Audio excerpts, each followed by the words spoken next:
Muita paz para todos. Acho que esse som não está valendo nada não, tá? Muito boa noite a todos. Prazer enorme estar aqui. Sejam bem-vindos, encarnados e desencarnados. E como o Dr. Nivaldo acabou de anunciar, nós estamos dando sequência a um estudo. Não é um estudo muito agradável, dissemos isso da oportunidade passada, muito agradável aos ouvidos.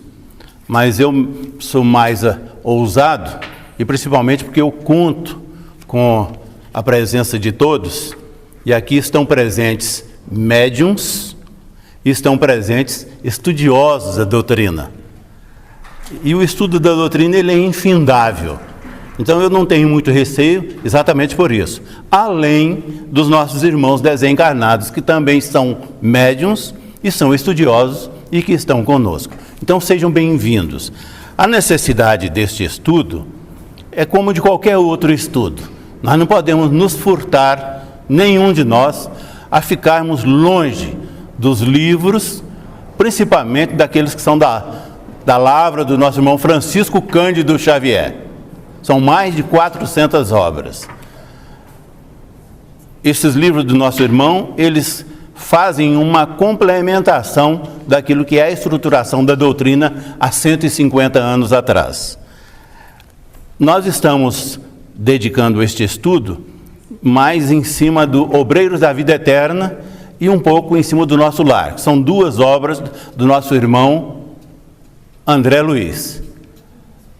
E a coleção do nosso irmão André Luiz é uma coleção por demais conhecida e principalmente conhecida no sentido cultural, mas desconhecida no sentido doutrinário.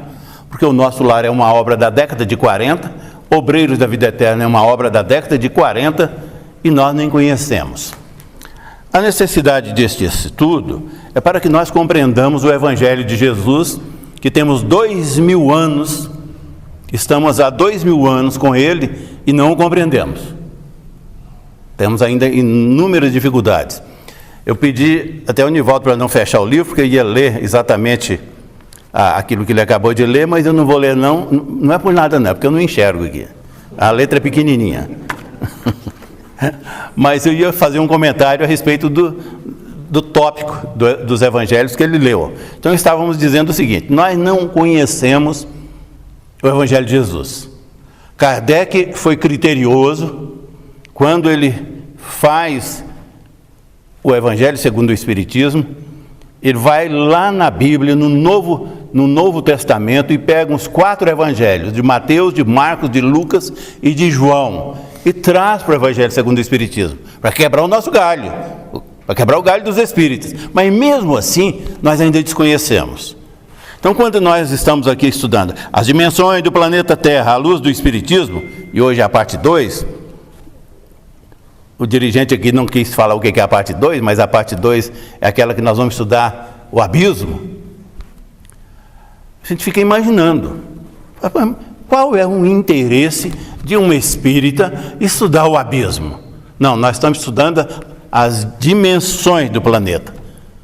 Nós temos um planeta que estamos nele e nós nem o conhecemos.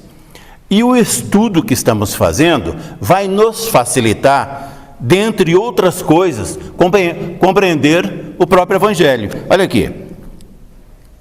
Há muitas moradas na casa do Pai. Isso está se falando aqui numa casa espírita. Na nossa cabeça aqui já está pululando um monte de ideias. Há muitas moradas na casa do Pai. Quais são as ideias? É que o universo, esse universo que é conhecido nosso, tem muitos planetas. E estes planetas são as moradas. É verdade sim. Mas estamos falando também que a Terra tem inúmeras moradas, muitas moradas, e que nós nem sabemos sobre essas moradas. Por isso, o estudo das dimensões destas moradas também. Outra passagem. Há muitas moradas na casa do Pai. Meu nome é Legião. Está no Evangelho. Jesus faz uma cura, a hora que ele termina de fazer a cura, aquelas pessoas que estavam ali junto dele, curiosas, fazem a pergunta para o paciente, que ele acabou de atender, que foi na cura. Qual é o seu nome? Aí ele fala, meu nome é Legião. Nós ficamos imaginando, o que é isto? Legião é porque ao lado dele, obrigado, viu, Cristina? Eu já tinha implorado aqui para ligar isso aqui. Meu nome é Legião. Mas Legião por quê? Porque ao lado dele ali estavam centenas de irmãos desencarnados a obsidiá-lo?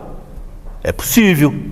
É possível que estivesse ali uma meia dúzia, não vamos exagerar não, uma meia dúzia de irmãos a obsidiá-lo.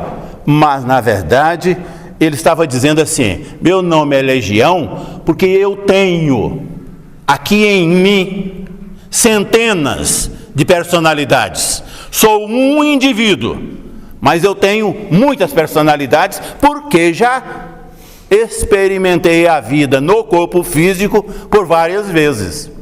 Aí quando nós estudamos as dimensões do planeta Terra, nós compreendemos isso mais facilmente.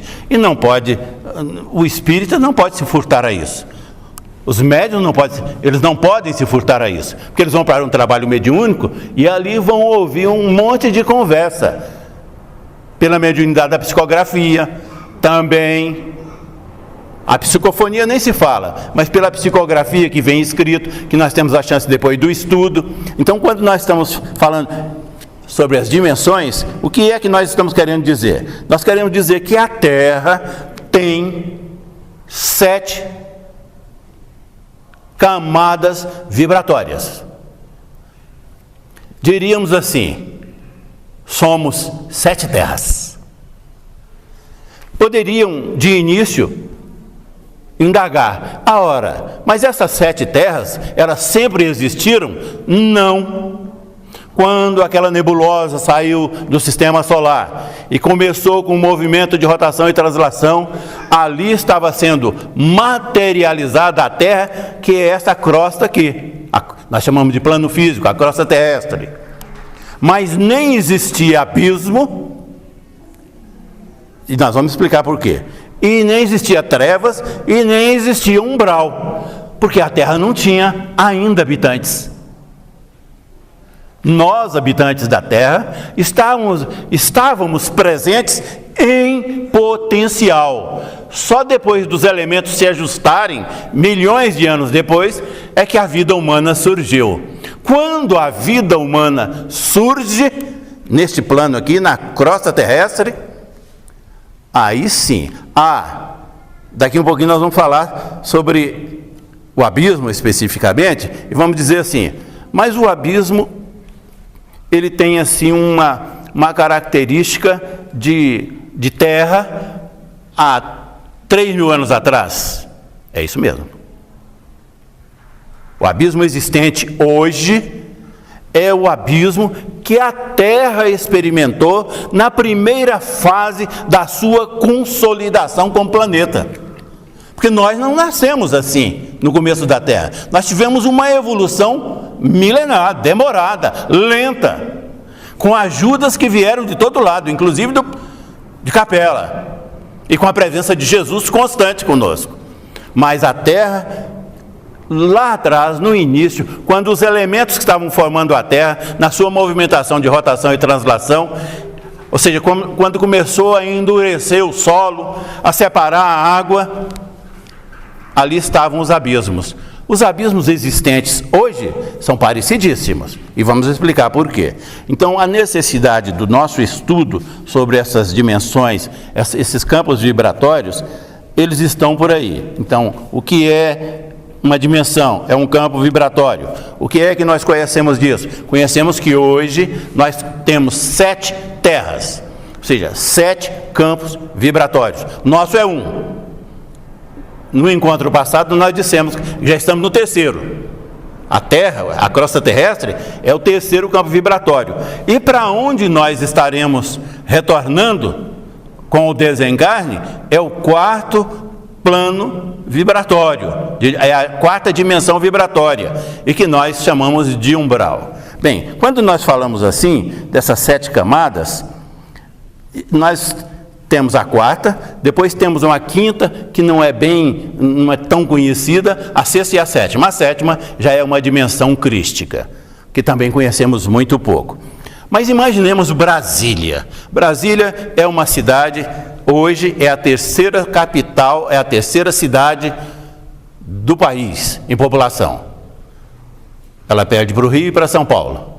E depois dela vem Salvador, Recife, vem outras aí. Mas o Brasil tem 5.560 municípios. Ou seja, pelo menos 5.560 cidades nós temos. Porque tem município que tem mais de uma cidade.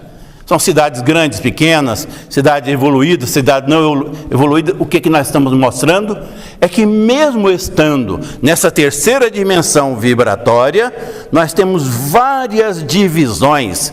Poderíamos utilizar uma palavra, eu não gosto muito dela não aqui, bolsões. Temos vários bolsões da sociedade. Em aspecto econômico, em aspecto social principalmente. Aqui em Brasília, estávamos dizendo, é a terceira cidade mais populosa do país. Eu resido próximo onde teve a derrubada dos barracos na semana passada, Sol Nascente. Eu sou vizinho do Sol Nascente. O Sol Nascente, se eu pegar uma amostra do Sol Nascente para comparar com o plano piloto, são quilômetros e quilômetros de distância, não são quilômetros físicos não. São quilômetros sociais de distância, mas muitos quilômetros de distância. Eu sou vizinho lá, conheço mais ou menos. Se nós pegarmos Salvador, que é a quarta ou a quinta cidade, ela e Recife andam aí empatando, nós vamos verificar que no centro de Salvador tem uma bela de uma cidade, mas se pegarmos a periferia, já não é tão belo assim. Estamos falando só do Brasil, mas poderíamos falar do planeta. Vamos falar sobre Londres, vamos falar sobre Nova York, que são cidades superpopulosas, com uma sociedade bastante avançada, são bolsões, porque estes países são países ricos, que têm cidades também pequenas, mas que não estão nas condições de dificuldades, como nós temos a cidade do interior do Brasil, cidades pequenas, porque são países mais poderosos economicamente. Então, o que é que nós queremos dizer? Que todas as dimensões do planeta, em todas elas, existem subdivisões, das mais variadas. Isso é para esclarecer um pouco sobre a próxima dimensão, para a qual estaremos retornando com o nosso desencarne. Assim, mas eu vou para um umbral? A primeira coisa que a gente fala é engrossar a voz. Não, mas eu vou desencarnar e eu vou para um umbral? É a próxima dimensão. Não tem jeito não. Só que o umbral, tem um umbral, a expressão não é minha não. A expressão, ela é uma expressão utilizada pelos escritores espíritas. Tem um umbral denominado de grosso, tem um umbral denominado de médio e tem um umbral denominado de fino. Por exemplo, a cidade do Nosso Lar, ela está no umbral denominado fino. O Nosso Lar foi construído logo que o Brasil foi descoberto. A gente diz logo, mas foi uns 50 e poucos anos depois da descoberta do Brasil. O Brasil não tinha a dimensão espiritual. A Europa tinha. Por quê? Porque a Europa era antiga, as pessoas desencarnavam e iam, um dos lugares que elas iam é para a dimensão espiritual, essa que nós estamos nos referindo, que é a quarta dimensão. O Brasil não tinha, porque o Brasil não tinha habitante. Ah, mas tinha índio aqui. Tinha. Os índios viviam aqui sim. Esses índios que viveram aqui, e ainda hoje temos ainda alguns resquícios, eles tinham uma vida muito primitiva. Então, no umbral, eles tinham dificuldades e tiveram dificuldades. O Nosso Lar, para citar de novo o Nosso Lar, que nós estamos tirando essas conversas todas de lá e Obreiro da Vida Eterna.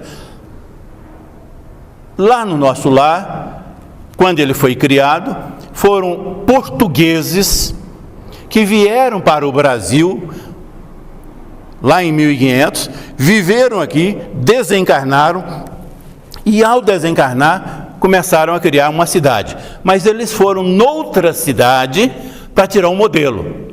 Se dissermos assim, e já dissemos no nosso encontro passado, mas o nosso lar é uma cidade espírita? Não é. Não existia espiritismo há 500 anos atrás, nem há 450 anos atrás, que é quando ele foi criado em 1554, nosso lar. Então não existia espiritismo, não existia espírita. Mas o nosso lar foi criado nos moldes de uma outra cidade existente, num outro local, e os portugueses que moraram no Brasil começaram a construir. Bem, isso tudo estamos falando de dimensão. Essa dimensão, já citei as divisões das cidades, para que nós não fiquemos presos. Quando nós estamos estudando, a gente às vezes fica meio preso às ideias. Assim, hoje eu estava assistindo um canal de televisão e que deu uma notícia lá do meu estado, que uma menina de 12 anos, ela provavelmente foi estuprada e foi assassinada por um senhor. E acharam o corpo e o rapaz já foi preso. A gente fica imaginando assim, esse rapaz que matou esta menina, ele, amigo da família, vivia dentro da casa da família da menina, mas ele é um louco, com 30, eu não me lembro da idade dele, com 30 e poucos anos, vamos imaginar, 35 anos, com 35 anos de idade, ele é um desvairado? Não, pessoa normal da sociedade, tem uma profissão, pedreiro, trabalha normal. Mas como ele teve a queda moral de, num momento, matar uma criança de 12 anos com abusos sexuais? Isso nós estamos estudando a doutrina e temos que ter resposta para essas coisas, porque a literatura nos mostra como ele teve essa condição. Ele teve essa condição, muitos vão dizer assim, nós somos médiuns, mas assim, porque o capeta baixou lá e ele foi lá e matou a menina, porque teve um obsessor lá não sei de quando, que veio num acerto de contas e fez. Olha, pode até ocorrer isso, mas frequentemente somos nós mesmos. Não adianta, ao cometer um delito desse, um crime desse, um homicídio desse, e é um homicídio qualificado, com qualificações, não adianta dizer assim, mas eu sou um viciado, eu estava drogado. Ou seja, eu vou tirar a responsabilidade das minhas costas e jogar na droga. Normalmente fazem isso. Não é verdade, não. A verdade é que ele, num momento de mergulho no seu arquivo, nós já conversamos sobre isso aqui, e por isso que estamos estudando dimensões, foi lá dentro dele mesmo, encontrou uma das suas personalidades comprometidas há 200, 300, 500 anos atrás com essas atrocidades e vivenciou isso de novo. Aquela personalidade veio e se impôs, porque na vida atual provavelmente ele frequenta uma igreja, ele frequenta o lar da família, ele tem uma vida profissional, ele não é um bandido 24 horas.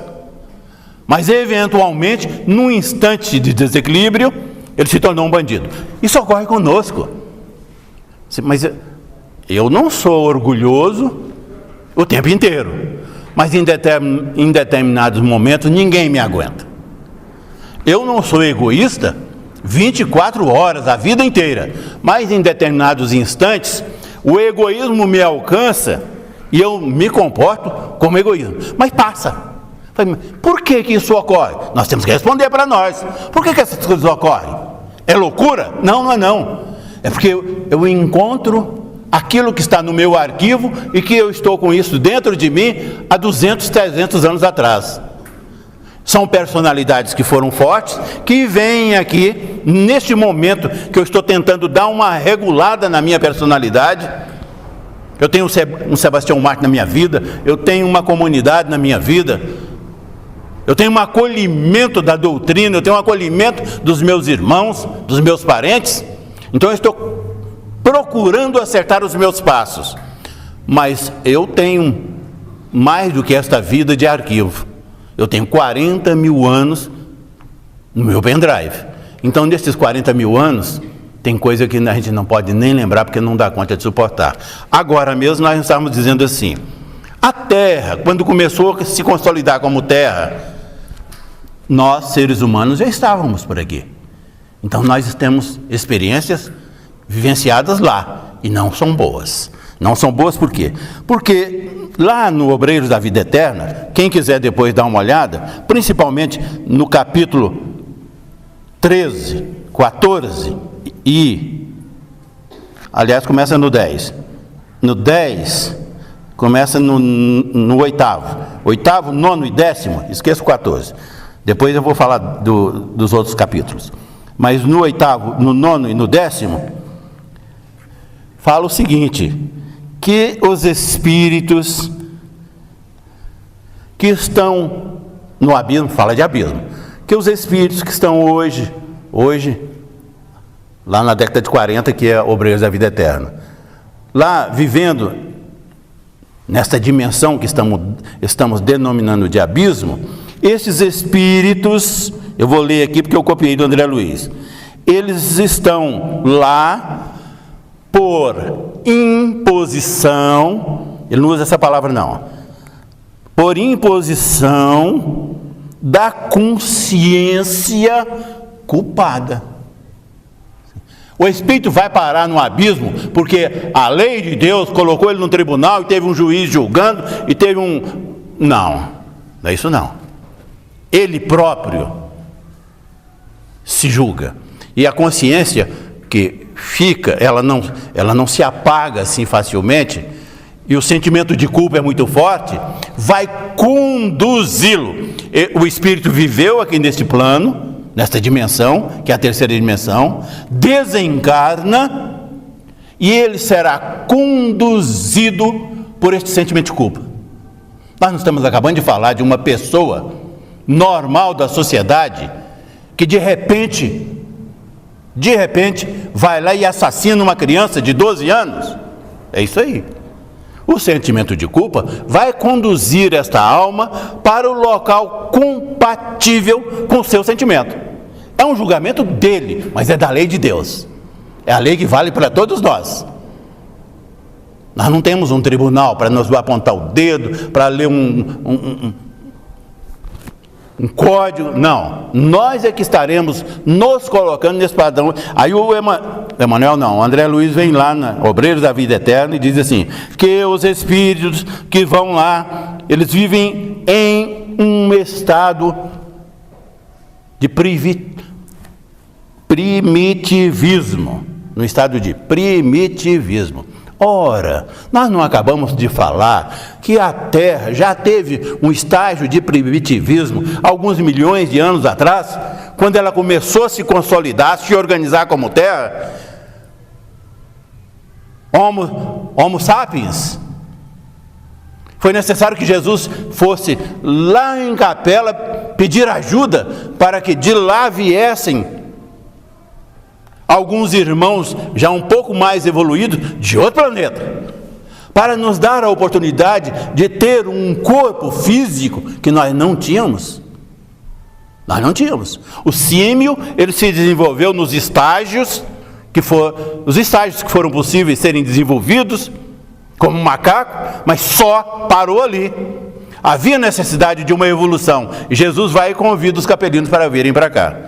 Bem, isso não é uma discussão nossa hoje, é apenas para ficar claro aqui, quando nós estamos falando sobre dimensões do planeta, nós viramos a cara, nós não queremos ouvir sobre isso, porque nós achamos que isso não é interessante.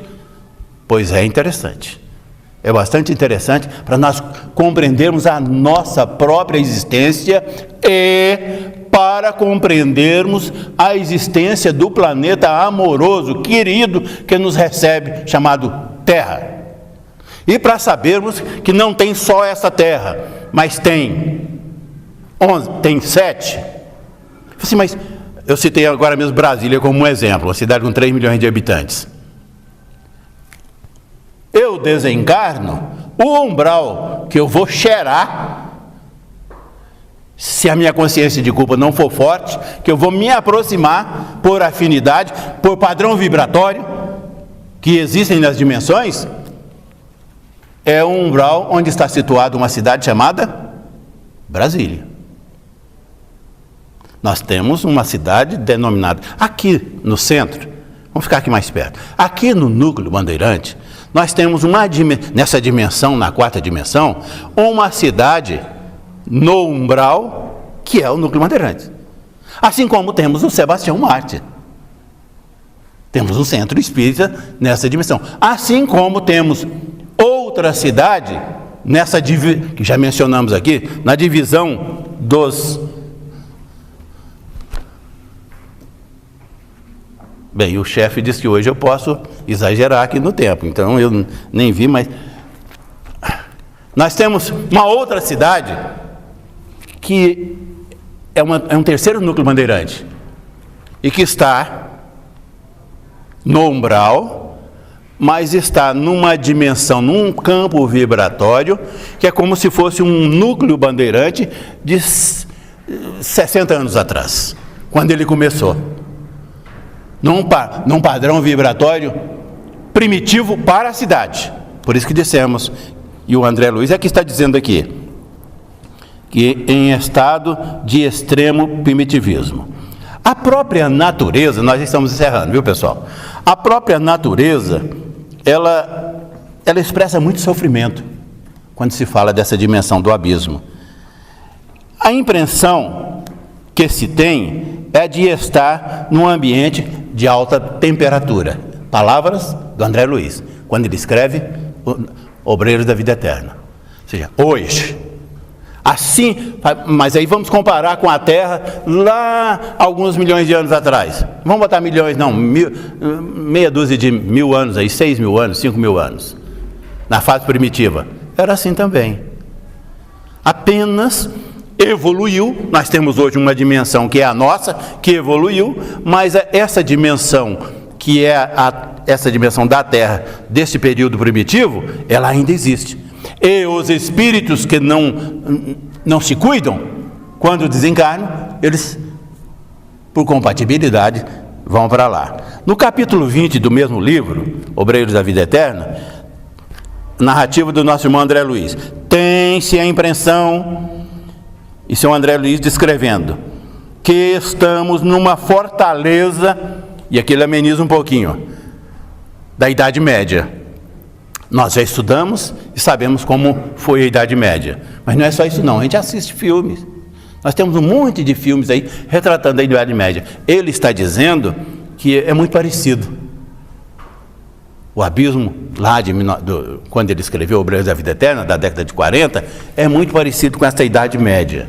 E ele fala mais, o abismo, no mesmo livro, o abismo é um caos, onde impera a confusão dos elementos. O que representa a confusão dos elementos? Assim como a Terra estava alguns 1000 anos atrás, se formando, se estruturando, lá no abismo, que é uma dimensão, que é a primeira dimensão, os elementos ainda estão em confusão. Isso vai acabar? Claro que vai. No dia que nós alcançarmos esta 7ª dimensão, que é uma dimensão crística, e que esta 7ª dimensão conseguir alcançar a 6ª, conseguir alcançar a 5ª, conseguir alcançar a 4ª dimensão, a 3ª dimensão, conseguir alcançar as trevas, que é a 2ª dimensão, as trevas vão deixar de existir e o abismo também deixa de existir. Porque o planeta estará se consolidado como um planeta crístico. O abismo, encerrando aqui a nossa fala, o abismo é também o ponto de partida das inteligências subhumanas. Para dizer mais ou menos assim, os espíritos que estão lá no abismo estão abandonados. Quem lê de novo lá o Obreiro da Vida Eterna vai ver que não estão, que Jesus não deixa ninguém abandonado. Mas quem tiver que sair lá do abismo, porque já melhorou um pouquinho o seu padrão, não vem para a Terra não. Ele não vai ter condição de viver nessa dimensão que é a nossa. Isso a gente ouve nas palestras, estuda nos vários planetas primitivos, e que já está ocorrendo um êxodo dos espíritos. Ora, espírito que vai para o planeta primitivo é espírito evoluído? É espírito avançado? Não. Lá tem os evoluídos que são encarregados da evolução de lá. Mas os espíritos que vão para lá são espíritos com a vibração compatível com esses planetas. Então, os espíritos que estão hoje no abismo, por bondade de Deus, por misericórdia de Jesus, eles vão ficar lá eternamente? Não. Eles serão colocados, de acordo com as suas vibrações, nos planetas que já estão no campo primitivo e melhorando mas outros planetas. A Terra já não tem mais encarnação de espíritos primitivos. Nós já conversamos sobre isso. A nossa fase aqui é uma fase de regeneração. Nós estamos numa dimensão, a crosta terrestre, que começa a vivenciar essa fase vibratória de regeneração. Somos espíritos regenerados? Não, ainda demora. Demora muito. E até lá nós temos um monte de coisas para passar. Mas o planeta já deixou expiação e provas para trás. Hoje nós já estamos sentindo esse cheiro de regeneração. Estamos combinando, falando com a direção aqui da casa, que se for possível, dia 27/12, estaremos aqui e faremos a parte 3 deste estudo, a dimensão do planeta Terra à luz do Espiritismo. A parte 3, especificamente, ela fala sobre trevas. Agradeço a paciência de todos. Muito obrigado.